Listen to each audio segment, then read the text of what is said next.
Hello, my name is Charles Hopkins, and I hold the UNESCO chair in reorienting education towards sustainability at York University in Toronto, Canada. I want to thank you very much for inviting me to share some thoughts on this conference theme of educational leadership in uncertain times. This is certainly central to the focus of my chair, and I totally align with the conference poster words. Let me read. Profound changes and tremendous challenges posed by ecological, socioeconomic, political, and cultural forces persist in educational structures and processes worldwide. And this lingering situation demands sound and sustainable leadership philosophies and practices. And as I say, I totally agree. And so I will frame my remarks in the context of both education for sustainable development, or ESD, and leadership. So let me begin by putting up a few slides that I want to share with you. So certainly, new forms of leadership are needed, largely because in a way, with sustainability and sustainable development, we cannot so much have a vision of where we are going to, but the vision of our leadership is what we need to move away from. It's almost as though we were driving the education bus by looking in the rearview mirror. And that takes a very different kind of leadership. And at the heart of it all, I think it takes a values-based leadership. This has been promoted as very, very important for embedding sustainability across our education institutions. This may not be that different for many of you, but it is something that really needs to be addressed. The kind of leadership needed in the pursuit of collective well-being. This is also important. A lot of education has been to make the individual all they can possibly be. But now we're thinking we need to also address education as a common good. And we need to embed this across all positions of leadership, not just the formal, but also the informal, those on our staff who influence others and so on. But first of all, let me establish the why and the how of education's engagement in sustainability before talking more about leadership. So certainly, what we're finding is that we need to look into this in a collective way. The whole world itself is totally interconnected, and what happens in one part of the world happens again in the next. The crises that are in one part spill over and affect others. It is extremely dynamic in how we're doing things. And certainly the future where our students will be living is something that we have to consider, that the change that will happen for their living circumstances and so on. I like looking at the World Economic Forum. It puts out its forecast as to what are the big global issues that we need to worry about, because these global issues also spill over into the local. This time, in this year, they put out, okay, what is current for the current 2 years, but what is likely to be out there 10 years from now? So if we look at the current horizon, the number one thing is the cost of living. It is a social issue, and one that around the world is actually toppling governments as populist leaders say they will reduce the price of energy or the cost of food and supply housing and so on. Natural disasters is a second one. And if we look at climate change, number four, the erosion of social cohesion is number five. But if we look at what is out there 10 years from now, we see climate mitigation. How can we deal with climate, both in reducing its impact of climate change, but the second thing is climate adaptation. How do we actually engage with it? The third one being natural disasters, the fourth also being environmental in nature, biodiversity loss, and so on. And then the last one is large scale involuntary migration, the changing and so on of population. And I'll come back to that in a moment. If the global challenge then that is out there is how can we collectively, not only locally, but collectively work with collaboration amongst countries and so on, how can we create social and economic systems that ensure both our ability to thrive on the planet and to be able to do so without crashing the planet's survival systems itself, its ability to produce the natural goods and so on that humanity needs, and to do it in a climate that we can actually support and live within. Now, it's not just cut or dried. What we need to be doing is educating for change. We need to look at this change that is coming, and we look at it if we take the model of climate change, where we're into the prevention of trying to stop it. Secondly, mitigation, trying to reduce the impact, and lastly, adapt to it. Now, this is looking at it through the negative lens of climate change, but I think we need to take all of these and put them across the board with social issues, environmental issues, and economic issues, but perhaps also put the opposite spin on it. Instead of prevention, how can we accelerate those things that we really need and quickly? And the mitigation is how the opposite would be, how can we enhance this more quickly? And the adaptation to ensure that as we change and things get better, that we do it in an equitable way so that it comes through to all. But these are philosophical aspects that I think we need to work with. So the current way in which we are trying to address this global challenge of thriving in a way that we do not collapse the planetary systems, we refer to as sustainable development. This was the best we could come up with back in 1987. We're probably due for a change, but until we come up with something better, this is what we are working with. Sustainable development being development that meets the needs of the current generations without compromising the ability of future generations.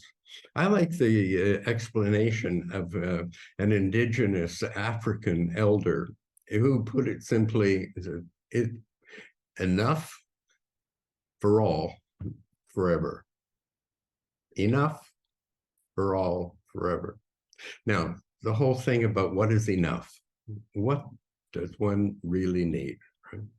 And for all,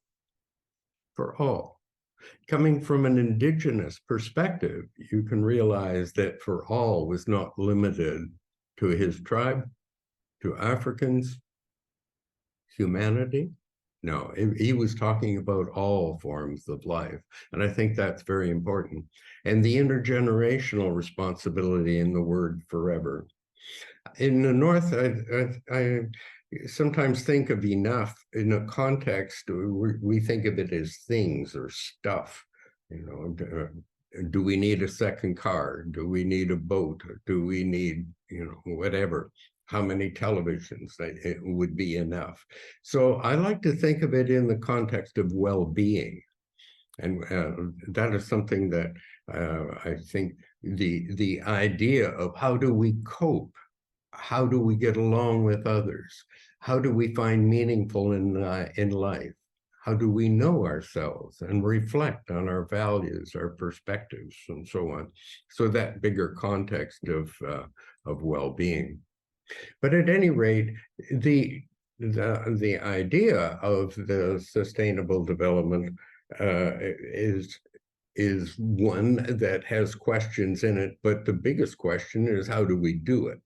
So we've had three sustainable development plans. The first one from 1992 to 2000 was Agenda 21. And at the heart of that was the need for education, public awareness, and training.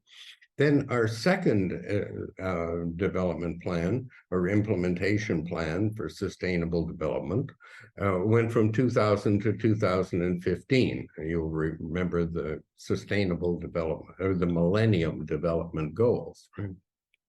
Now we're into the 2030 agenda with the 17 sustainable development goals.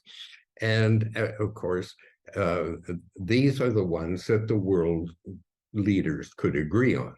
There are many that they could not agree on and are not there. It doesn't mean they're not important, but they just could not agree on them. So we do have some black holes in there, such as culture, spirituality.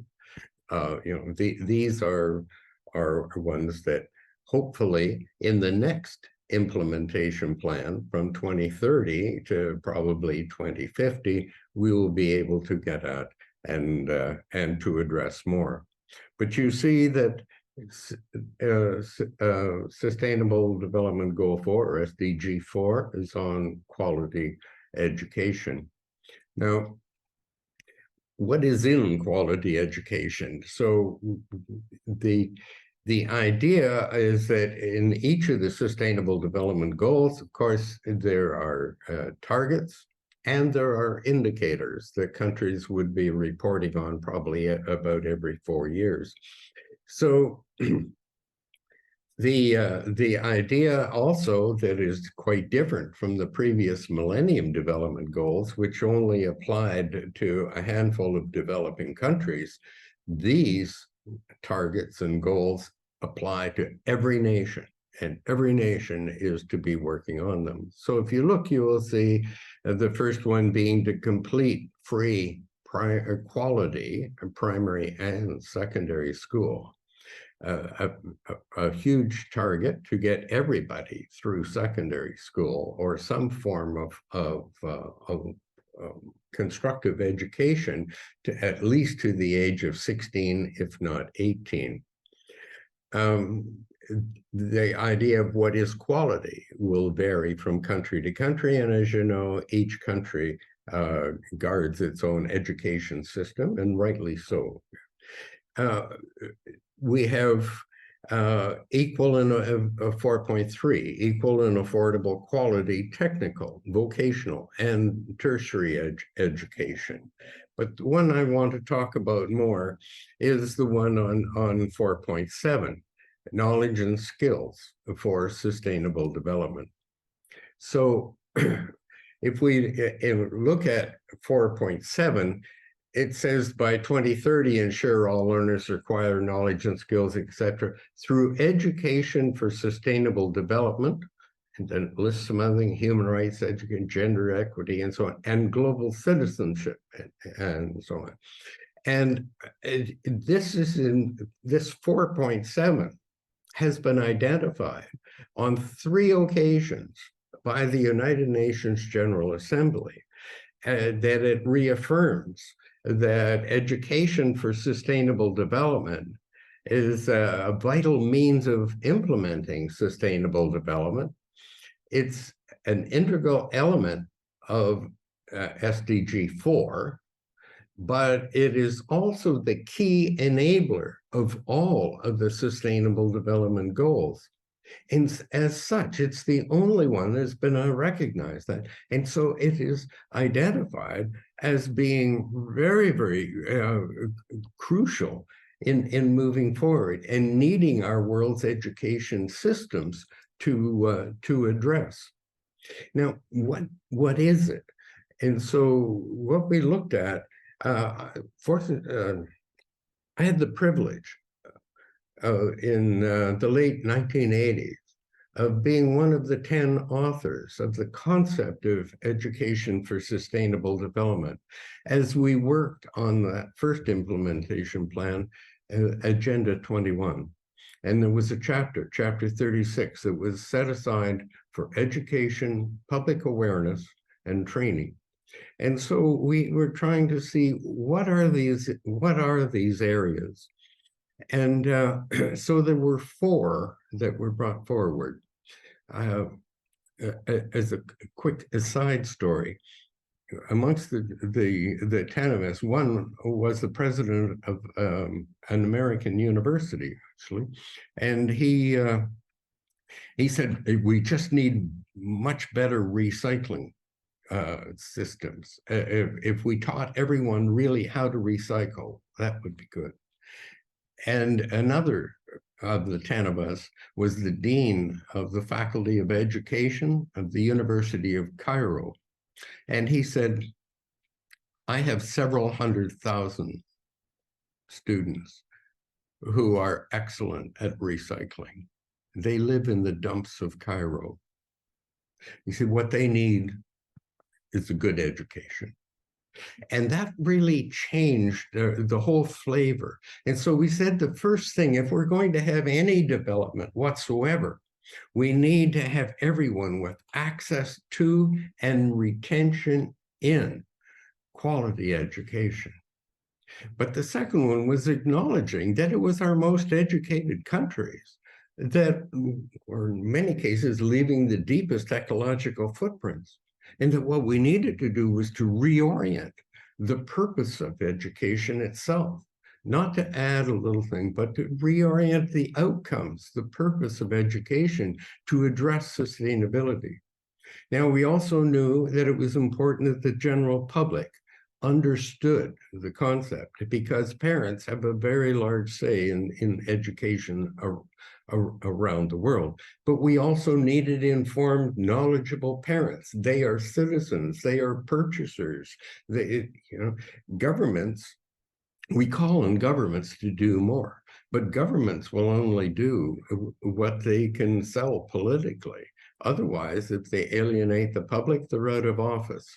So we need the public knowledgeable enough to be pushing the government to get what the public actually needs. And the last one is where we do know how to do things better. In our TVET programs and so on, how can we bring sustainability into the training, not only into the knowledge and skills, but the values, the ethos, the perspectives of our place. So we think of ESD as this holistic learning approach. And again, as I mentioned, the key enabler. Now, it also mentioned global citizenship education, and global citizenship is it's not about giving up one's nationality or one's country or passport or anything. No, it is about creating a sense of responsibility and belonging to a much larger community, the whole community of humanity, and also all life beyond it, in the context of that African elder. Okay, so that is one aspect of it. The interdependency, the connectedness of all around. But there's the second part, is global citizenship urges engagement. It's one thing to know but it's something else. If we all know what we shouldn't eat or what we shouldn't do, but if we do it anyway, it doesn't help. So if we know about the state of the planet and we're very knowledgeable, but we don't take any action, right, then we're lost.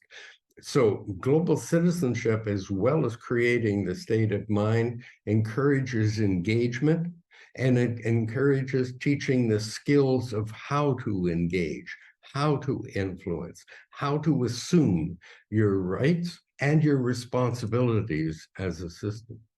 So all of this leads us back. Let's get back to leadership and so on. On the one hand, we're talking about transforming education itself, what is taught and the outcomes, the purpose of education. But we're also talking about education as a tool to transform society. If we think of higher education, only a small handful, percentage-wise, less than 10% of the world's population will graduate from a university. It's down around 7%. But there'll be 80% of the shapers of the future, as our politicians, our heads of private sector, our writers, our thinkers, our artisans, our faith-based group leaders, all of this. So we need to be really taking this very, very seriously. But this transformation that we're talking about, we're just beginning really to understand it. UNESCO has put out the various stages of transformation. The first being the acquisition of knowledge and knowing, so you have informed action, right? The second is really understanding it, thinking about it, understanding why it's happening. And then the next is to actually become engaged, to take part in it, involve all of the senses wherever you possibly can, because all of this contributes towards this engagement, leads, and exposure leads to a sense of compassion. And this compassion is what we hope will encourage the actual doing something about it, engaging it from that global citizenship kind of thing. And all of this mindset could lead towards a path of empowerment and informed, knowledgeable transformation of oneself and those around them. So how do we embed this kind of goal within our education systems? Now, higher education is called upon to really to become more thoughtful and engaged and to enter into the discussions. So there are a number of thought pieces that UNESCO has put out. It's some engaging education in general, and others because, as I mentioned, the influence of higher education in doing it. In fact, within the Sustainable Development Goals, research is called upon, and specifically called upon from higher education to contribute. And at the same time, we realize that higher education has its own rights of freedom, academic freedom, its own responsibilities to answer to the Board of Governors, to their and how to react to their local setting. I'm recording this now while I'm at the International Islamic University of Malaysia. And here they've taken sustainable development to the very heart, the very core, but they have to do it in an Islamic context. And it is proving to be very useful, and it's their own approach. And so once again, the form of leadership is so important in how to do this. UNESCO, another book that is their publication has come out, done by a collection of global higher education thinkers about uh, how do we work in a sort of a humanist context that is of science-led, science-based, and transforming higher education this way, but basing it all on such things as ethical principles and values and so on. You will have this slide presentation, and so you can track down these different publications and have a look at them. I'm trying to skip through. If we get into the elementary education sphere, this is where we really need leadership to try and pull the curriculum together. The curriculum that we need um, uh, for the education that we want, okay, to address these sustainability issues. I put this slide up because for a number of years, I was the superintendent of curriculum for the Toronto Board of Education. It's our largest one in the city. And it seemed that every 2 weeks, a group would come into me with a binder, and they'd say, this is really important. We want you to put this into the curriculum. I put together a list of 80 of these, what we called adjectival educations, wherever you had to put something in front of the word education.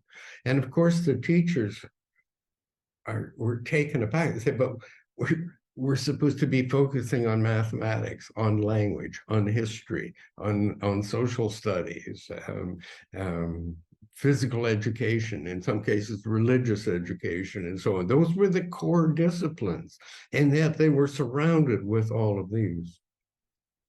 Now, all of these are extremely important. They are.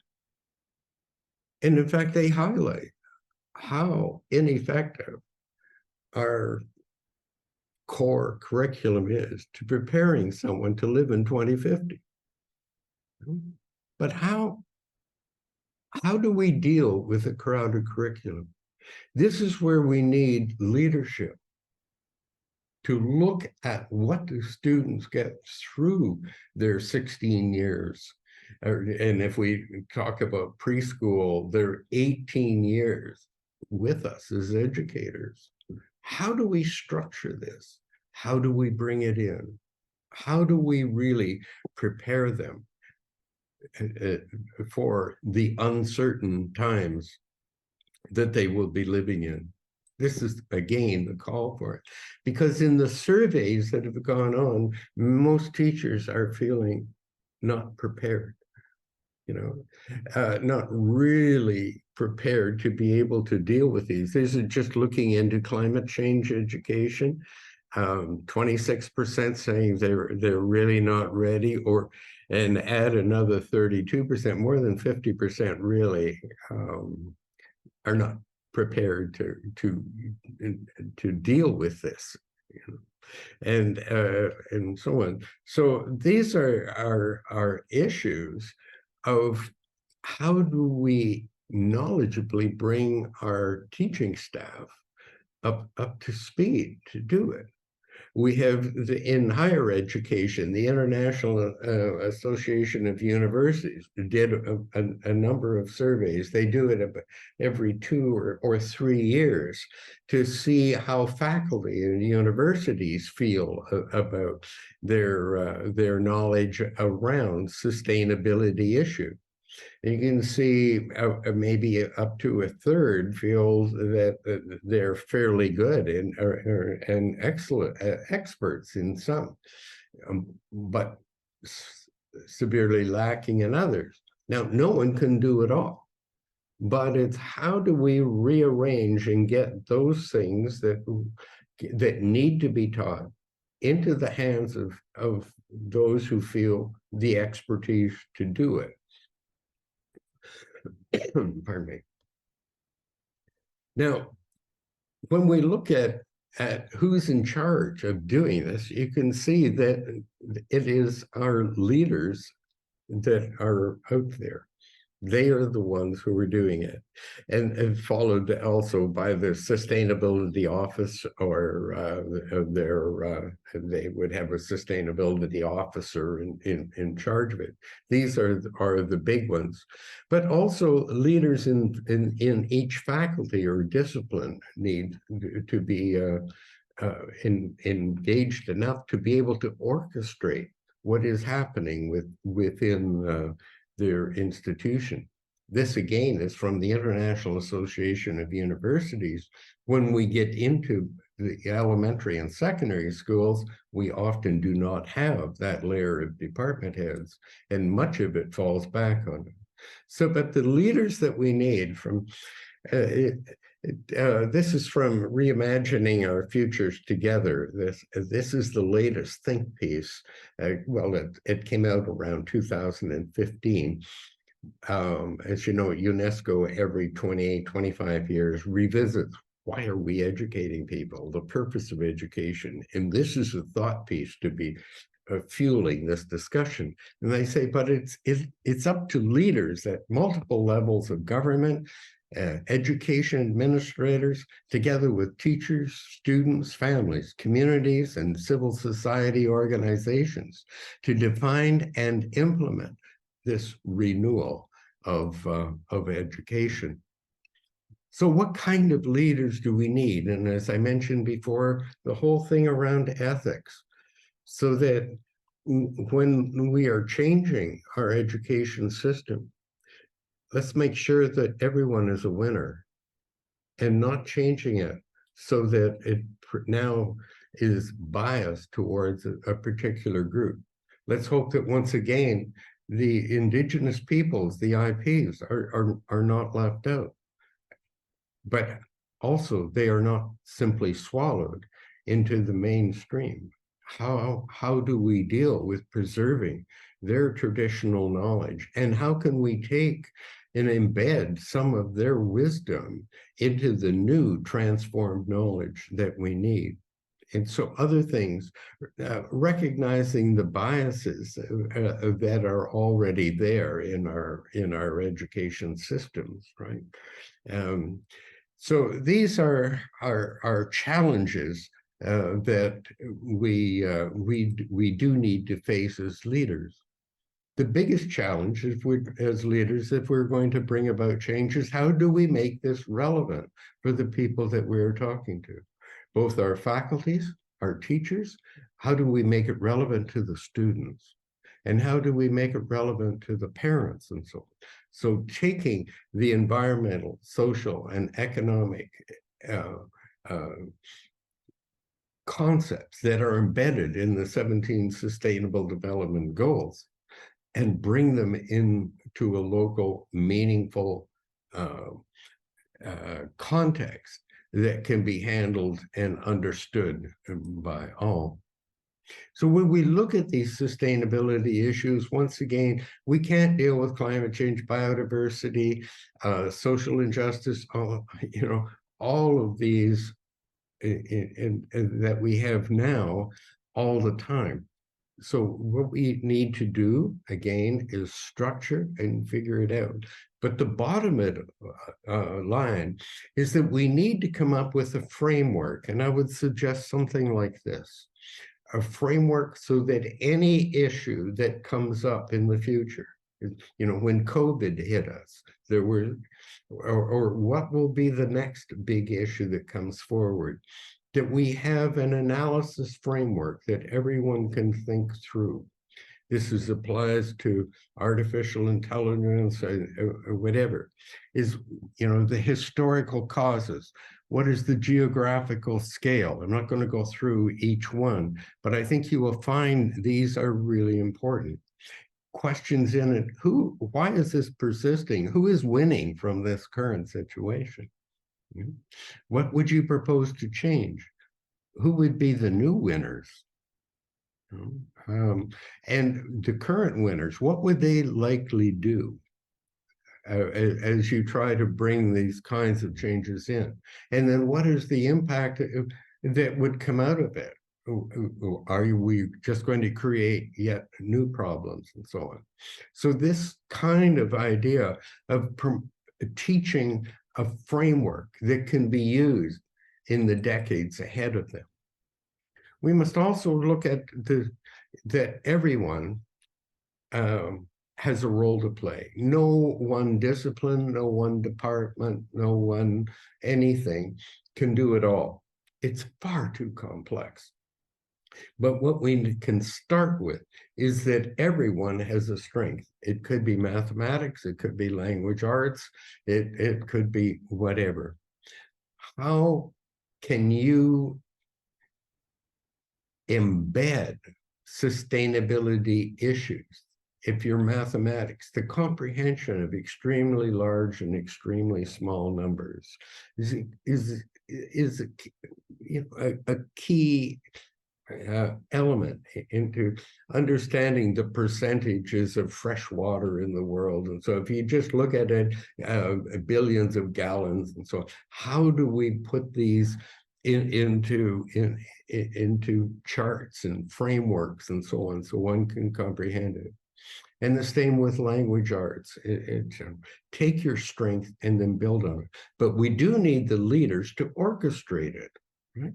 We do need the leaders to identify who can do what, how do we structure it, how do we place it, and as a leader, how do you resource it? How do you build it? And where it does work, if you're a very senior leader, that what is working, embed it in policy so that we don't have a populist politician come along and eradicate everything that comes out. Ministers of education usually are in power for a little over 2 years, and then they are changed. And every new minister comes in with a new a vision that they wish to share with everyone. So that idea of what really is working, get it into policy is important. There's a lot of good literature on getting started as a leader to bring about what we call a whole institution approach or a whole school approach. If it's a university, it's of course what gets taught. But it is also about what gets researched, the priority and the purpose of the research. It is certainly about community service in dealing with the social justice issues and the economic issues and so on that are there. But it is also about what is modeled, right? The operations in the whole institution, all of this, the very culture, the ethos. Who gets promoted, who gets hired. These are the kinds of things that really need to look into. And I highly recommend this.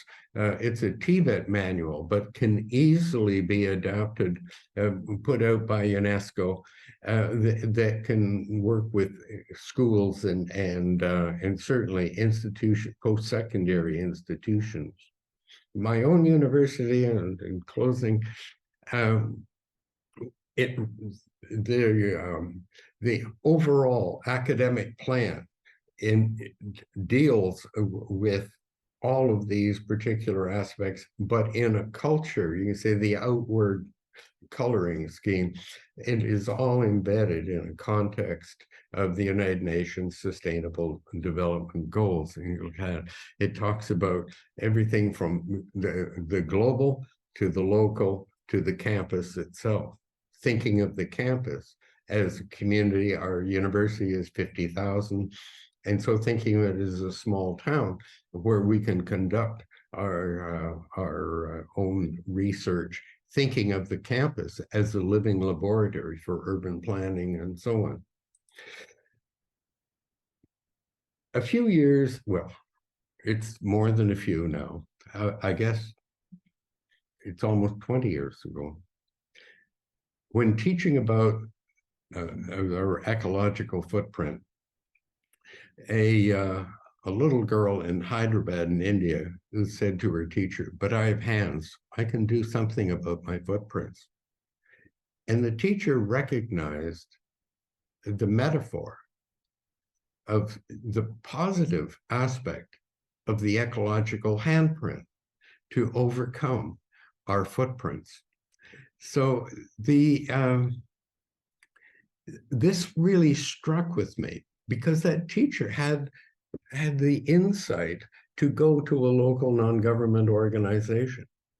They saw the power of it, and they went to the Indian Ministry of Environment, who took it on and turned it into a national campaign that has spread over the years throughout Africa, much of Asia, into Europe, North America, and so on. And the idea that everybody can do something, and it aligns with that idea of the strength model.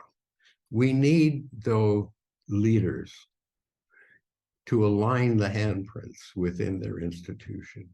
We need leaders to resource the handprints, to recognize the handprints, and to thank those who created the handprints. Thank you very much for inviting me. I really wish you well with your conference. Thank you.